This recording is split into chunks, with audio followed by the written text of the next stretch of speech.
ላይክ እያረጋችሁ እስኪ ቤቴን ጀምሩት።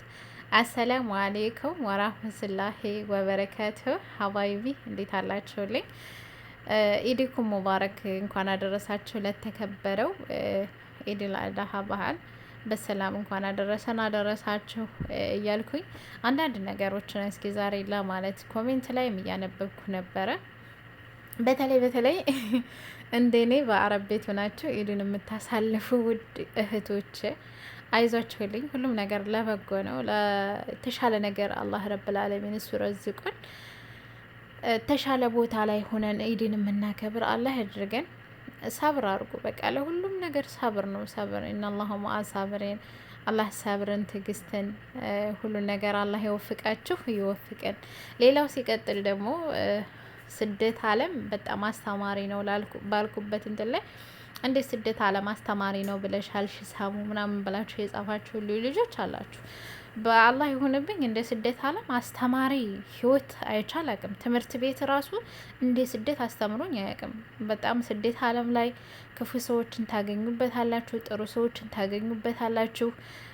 በዛ ላይ ደግሞ ስደት ይሄ ራሱ ከፍ ዝቅ የሚለው ደረጅ ምናምን የምትወጡት ህይወት ደረጅ ስላችሁ የቤት ደረጅ ምናምን አይደለም። ህይወት ራሷ ደረጅ ናት፣ መሰላል ናት። ህይወትን ለማሸነፍ የተሻለ ቦታ ላይ ለመድረስ ብላችሁ የምትተናነቁት ነገር አለ አይደለ? እሱ ራሱ ትምህርት ነው ለተማረበት ሰው ማለት ነው። ስደት በጣም ያስተምራል። ለተማረው ላወቀው ሰው እንደ ስደት አስተማሪ ነገር እኔ አላየሁበትም። በጣም ነው የሚያስተምራችሁ። በስደት ዓለም ላይ ሆናችሁ ትዳር ትሞክራላችሁ፣ ህይወትን ትሞክራላችሁ፣ ቤተሰብን ለማሸነፍ ትሞክራላችሁ፣ ወንድሞቻችሁን የተሻለ ቦታ ላይ ለመድረስ ትሞክራላችሁ። ያ ሆኖ ደግሞ እየሞከራችሁ እያለ ዝቅ ትላላችሁ፣ ትወርድ ያላችሁ። ልክ ጀመርኩት ብላችሁ ስትጀምሩት ተበላሽቶ ታገኙታላችሁ። እንደገና ደግሞ ሀ ብላችሁ ተስፋ ሳትቆርጡ እንደገና ደግሞ ትጀምሩታላችሁ። ከዛም ደግሞ እንደገና ሀ ብላችሁ እንዲጀምሩ ደግሞ የሚያደርጋችሁ አለ። ያ ማለት ራሱ ራሱን የቻለ ፈተና ነው። በቃ ይሄ ለእኛ በጣም ትልቅ ትምህርት፣ ትልቅ ፈተና ነው። ለምሳሌ ዛሬ የጀመራችሁት ህይወት ነገ ላይ ሲበላሽ ያ ራሱ ትልቅ ፈተና ነው፣ ላወቀው ለተረዳው ሰው ማለት ነው። እና ምን ልላችሁ ነው፣ ስደት ዓለም ላይ ስትኖሩ ጤና ሆናችሁ አፊያ ሆናችሁ አላህ ረብል ዓለሚን ሁሉን ነገር ጤንነታችሁን አፊያችሁን ሰጥቷችሁ ለምትሰሩት፣ ለምትለፉት፣ ለምታረጉት ነገር አልሐምዱሊላህ ይበሉ። በእውነት በጣም አመስጋኝ ሆኑ። እናንተ አንዳንድ እህቶች እኔ ኮሜንት ላይ ሳይ እንደገና ቪዲዮ ሲሰሩም ሳይ ምን ይመኛሉ መሰላችሁ? ከእናንተ በላይ ያለን ነገር አትንጠራሩ። በቃ ይሄ ከናንተ የተሻለ ህይወት የሚኖሩ ከናንተ ከፍ ብለው የምትኖሩ ሶሻል ሚዲያ ላይ ያያችሁት ነገር ሁሉም ትክክል ነው ማለት አይደለም። ግን ስትኖሩ ደግሞ ከናንተ በላይ ያለውን ጥግ ድረስ የሄዱትን ሰዎች አተው። ሀብታም ከሆኑ ወይ ፍቅር ወይ ትዳራቸው አምሮ ወይ ልጆች ኑሯቸው ምናምን አትቅኑ በነዛ። እናንተ ስትኖሩ በህይወታችሁ ስትኖሩ ማየት ያለባችሁ ነገር ከናንተ በታች አሉት። በእውነት የዛን ሰዓት ከናንተ በታች ያሉትን ሰዎች ማየት ስትጀምሩ የእናንተን ህይወት እንዴት ወዳችሁት እንደምትኖሩ። ለምሳሌ እናንተ ጤነኛ ናችሁ፣ ገንዘብ የላችሁ። ጤና አጥተው ገንዘብ ያላችሁ አሉ። ነው ለምሳሌ የምንሰራበት አረብ ቤት እንኳን ስንቶቻቸው ናቸው አልጋ ቁራኛ ሆነው የአልጋ ስሪር ራሳቸውን ለማንቀሳቀስ አቅቷቸው በሰራተኝነት ራሳቸውን እንዲንቀሳቀሱ የሚሆኑት እነዛ ነው። ይሄ ሰርቶ ለፍተው የምትበሉት የምታመጡት ገንዘብ በጣም ደስተኛ ነው የሚያደርጋችሁ። ግን እናንተ ከእናንተ በላይ ያለን አያችሁ። የእናንተ ህይወት ምንም አይመስላችሁም። ለምን? እናንተ የምታዩት አሻቀባችሁ ስለሆነ ተንጠራርታችሁ ስለሆነ የምታዩት የራሳችሁን የተሰጣችሁን ፈጣሪ የሰጣችሁን ነዓማ ጎልቶ አይታያችሁ፣ ደስተኛ አትሆኑበት። እኔ በህይወቴ ያጋጠመኝን ነገር ልንገራችሁ። በጣም ማቀው ስሙን መጥቀስ አልፈልግም እና ሁሌም የሚመለከተው የሰው ቤት ነበረ። የራሱ ነዓማ የራሱ ላይ ያለው ህይወት አላህ የሚሰጠው በእያንዳንዱ ጊዜ አይታየውም ነበር። እና እነከሌ እኮ እንዲህ አድርገው እነከሌ እኮ ይሄንን ገዝተው ነከሌ እኮ እንዲህ ብሎ ምናምን ይለኝ ነበርና ወላሂ ለዓዚም ያንን ሰውዬ እንዲጠላው ጥግ ድረስ እንዲጠላው ካረገኝ ነገር ይሄ ነገሩ ነው።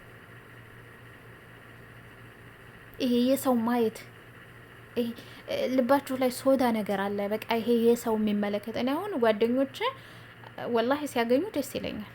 ከኔ በላይ አይደለም ከዓለም በላይ ቢያገኙ ደስ ይለኛል፣ ያስደሳኛል። እኔ እከሌ ጓደኛዬ እኮ ይሄን ያክል አድርጋለች ወይንም እንዲህ ይሄን ሰርታለች እና እኔ ያን ይኑረኛል ብዬ አላቅም። አላህም እንዳይጽፍብኝ ይሄን ነገር ምኞት አይደለም።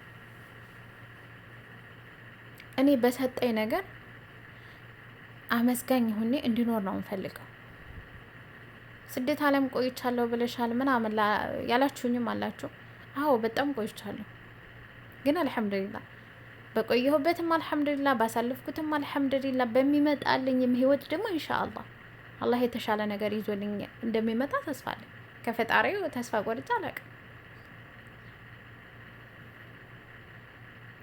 እና ሀባይቢ እናንተም እንደዚህ ነው ብላችሁ አትማረሩ። በቃ አረብ ቤት አይደል ኢድን ያሳለፋችሁ፣ አልሐምዱሊላህ ባላችሁ ታብቃቁ። ነገ የተሻለ ነገር ትደርሳላችሁ። ነገ የሆነ ቦታ ደርሳችሁ ፈጣሪያችሁን የምታመሰግኑበት ቀን እመኑኝ አለ። ሌላው ነገር ደግሞ ስደት ዓለም ላይ ስትኖሩ ኦንላይን ተዋውቃችሁ ትዳር የምትመሰርቱ በጣም ሚስኪን እህቶች አላችሁ። ኦንላይን የተዋወቃችሁት ያን ሰው እኮ አታውቁት። ደህና ጸባይ ይኑረው፣ አህላቁ ምን ይሁን፣ ቤተሰቦቹ ምን ይሁኑ አታውቁ። ኦንላይን ተዋውቃችሁ ኦንላይን የምታገቡ ባላችሁ ለምሳሌ ኢትዮጵያ ሆኖ እናንተ አረብ ሀገር ሆናችሁ የምታገቡ እህቶች በጣም ታሳዝኑኛላችሁ። ወላሂ ለአዚም እንደናንተ የሚያሳዝነኝ ሰው የለም ደግሞ በዚህ ዱንያ ላይ ማለት ነው። ኦንላይን ቴክስት ስለጻፈልሽ አንድ ሰው መልካም ነው ያ ሰው ብለሽ የምትወስን እህቴ ምን ዋስትናለሽ? በእውነት በጣም ነው የምታሳዝኑኝ። በቃ ይሄ አትመኑ። ሰውን ያናክል ጥግ ድረስ አምናችሁ። እኔ ስደት ዓለም ላይ ሆኔ ጓደኛ ያደለችም ማቃት ልጅ ነበረች እና አግብታ 2 ልጆችን አፍርታለች። አልሐምዱሊላህ ልጅም ስለሰጣት ልጅ ትልቅ ነገር ነውና ልጆቿን ኢትዮጵያ ልካለች። ባሏም ተይዞ ኢትዮጵያ ሄዷል እና እዚህ ሀገር ወደ 18-19 ዓመት ሆኗታል። ከኛ በፊት ነው የመጣችው። በጣም ቆይታለች።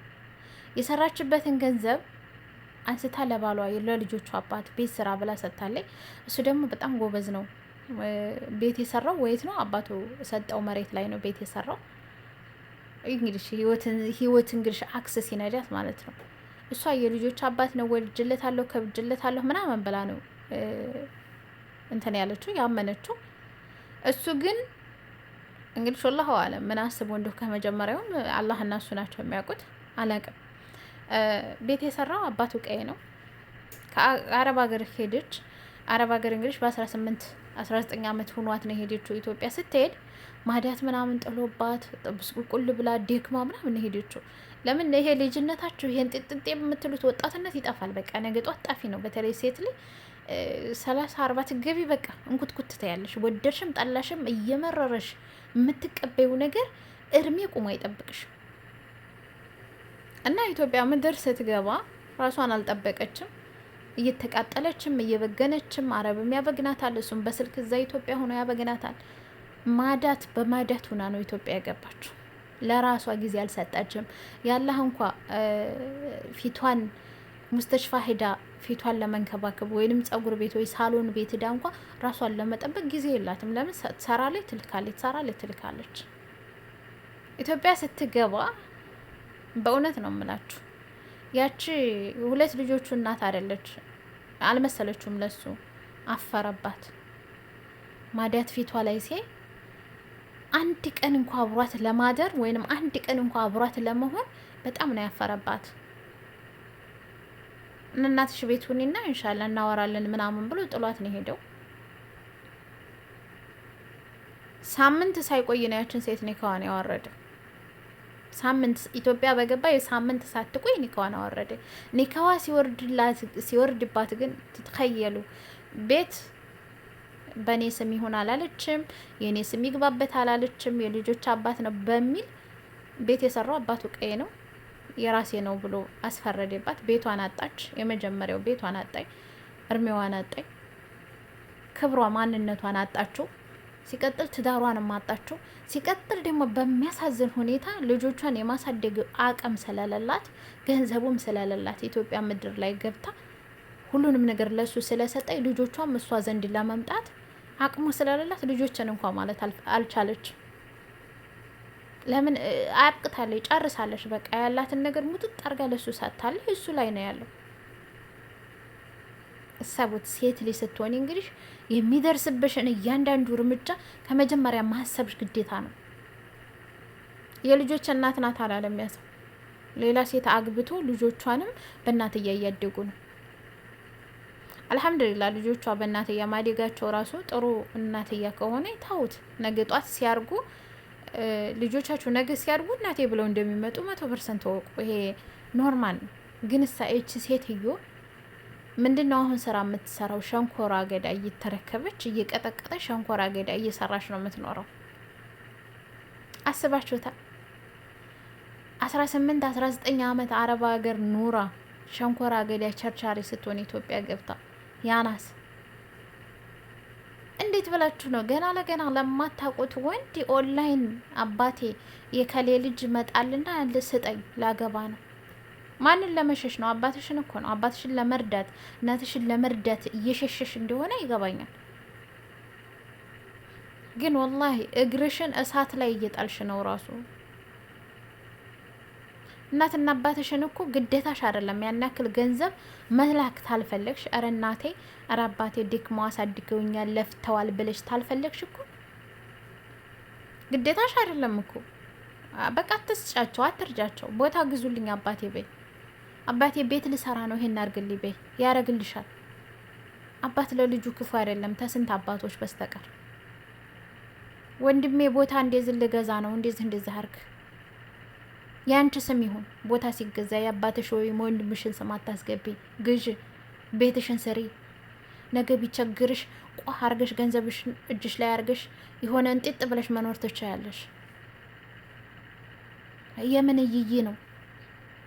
እሺ አገባሽ፣ ኦንላይን ኒካ ታረግሽ። ከዛስ አንድ ቀን አብሮሽ ላላደረ ወንድ ወይ አንድ ቀን የ10 ሳንቲም ጥሎሽ ወይንም የ10 ሳንቲም አበባ ላልገዛልሽ ወንድ የወር ደመወዝሽን እየቆጠርሽ ትልኪያለሽ። ከዛስ እሱ የሆነ ቦታ ላይ ሲረግጥሽ ወይንም የሆነ ቦታ ላይ ሲጥልሽ በገዛ እጅ ምን ትሴብዬ ማለሽ ወላ አንቺ ራስሽ ፈቅደሽለት እኮ ነው። እና ራሳችሁን ጠብቁ። ስደት ዓለም ስትሆኑ ስደት ዓለም በጣም ትልቅ ነገር ነው። መጽዋዕትነት የሚያስከፍል ጥግ ድረስ መጽዋዕትነት የሚያስከፍላችሁን ነገር ቢኖር አላህ ምስክሬ ነው፣ ስደት ነው።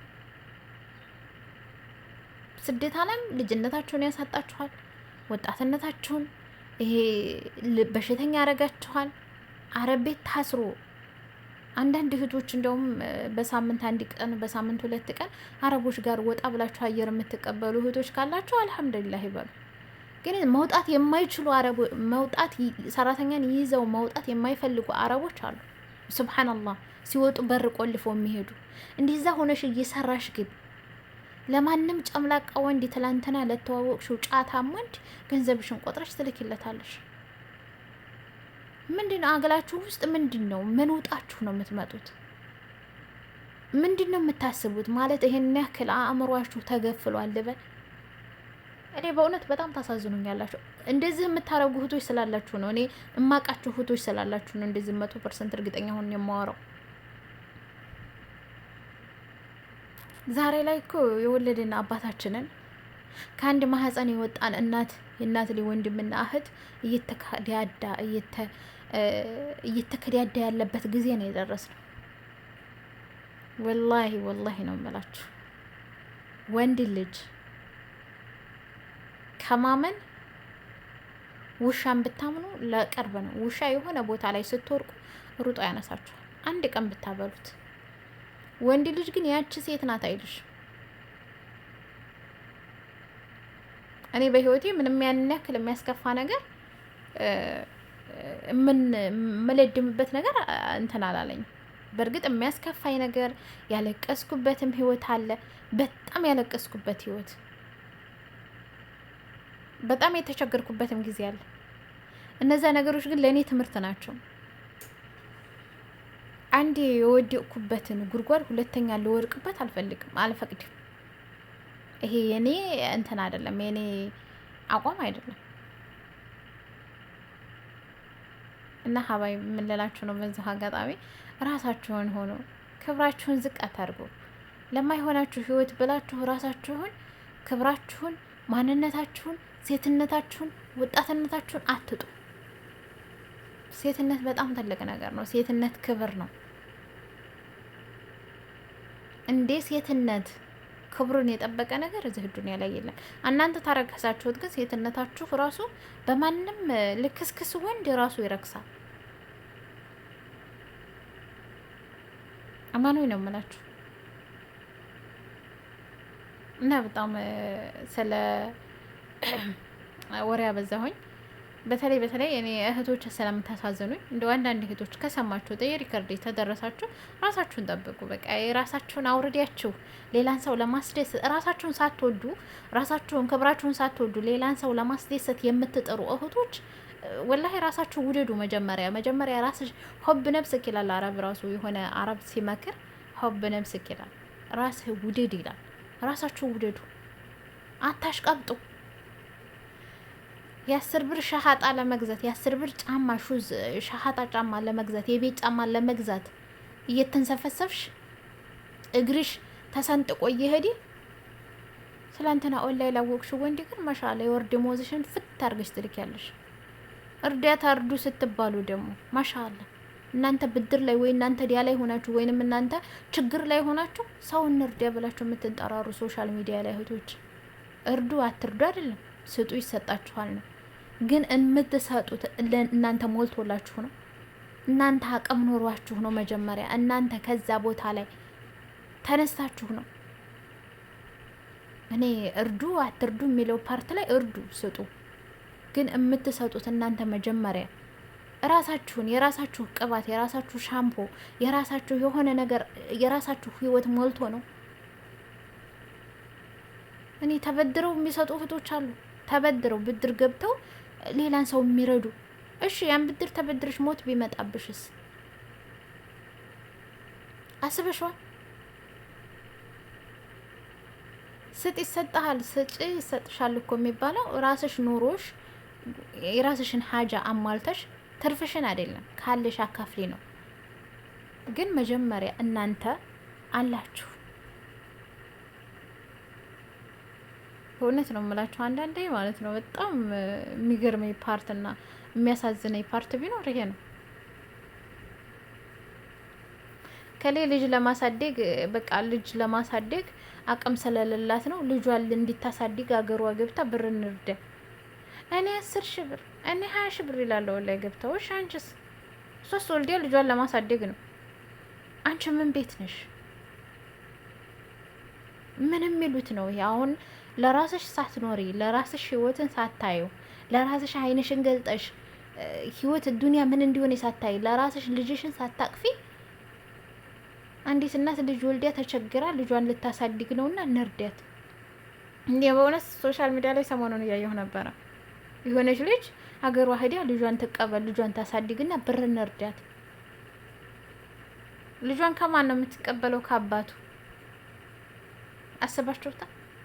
አባቱ ጋር ሄደ ምን ችግር አለ? እኔ ሁሉ ልጅ አለኝ አልሐምዱሊላህ። አባቱን የሚያሳድግ ምን ችግር አለ? ልጄ ደስተኛ ይሆንልኝ በስ በጥሩ ሁኔታ የሚያሳድግ የሚንዘፈሰፍለት የሚወደው አባት አለው አልሐምዱሊላህ። ለምን ሂጅ ቀበለዋለሁ? እኔ እናቱ እንዲሆንኩ አባቱም እኮ አባትም እና በእውነት ነው የምላችሁ። የሚያሳዝን ታሪክ፣ በጣም የሚያሳዝን ታሪክ። እናንተ አረብ ሀገር ዛሬ ላይ አረብ ቤት ኢዲን የምታሳልፊው አንገትሽን ደፍተሽ የምትሰሪው ስለሌለሽ ነው። ቢኖርሽማ ሀገርሽ ገብተሽ የራስሽን ትዳር ይዘሽ የራስሽን ህይወት ይዘሽ በቃ ልጆችሽ እየዋረቁ ቀይ ለቀይ እየሄዱ ትኖሪ ነበር። ገንዘብሽን ላገኘሽው አትበተኒ። ይሄ ወር የዛሬ ወር አገኘዋለሁ የዛሬ ወር ይመጣል የምትዩ ደሞዝ ነገ ጧት ወይ ብትታመሚ ወይ የሆነ ነገር ብትሆን ይቀራል። እና እህቶች ራሳችሁን ሁኑ፣ ራሳችሁን አትጥሉ። መጀመሪያ ራሳችሁ ወዳችሁ እናንተ ሲኖራችሁ እናንተ የሆነ ግብ ስትደርሱ ሰውን ለመርዳት በቂ ስትሆኑ የዛን ሰዓት በእውነት እርዱ፣ ያምርባችኋል። ዝም ብላችሁ ግን ያለ የሌለውን እያመጣችሁ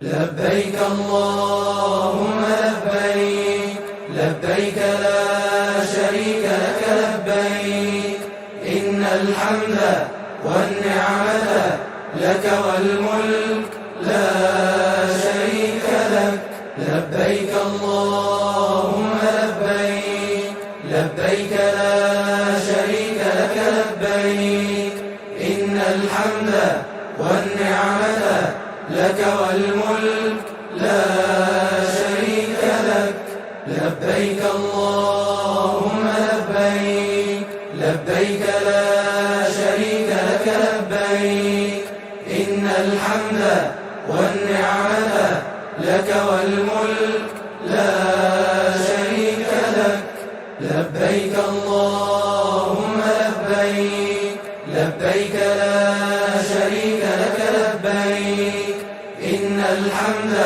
والنعمة لك والملك لا شريك لك لبيك اللهم لبيك لبيك لا شريك لك لبيك إن الحمد والنعمة لك والملك لا شريك لك لبيك اللهم لبيك لبيك لا شريك لك لبيك إن الحمد والنعمة لك والملك لا شريك لك لبيك اللهم لبيك لبيك لا شريك لك لبيك إن الحمد والنعمة لك والملك لا شريك لك لبيك اللهم لبيك لبيك لا شريك لك لبيك إن الحمد والنعمة لك والملك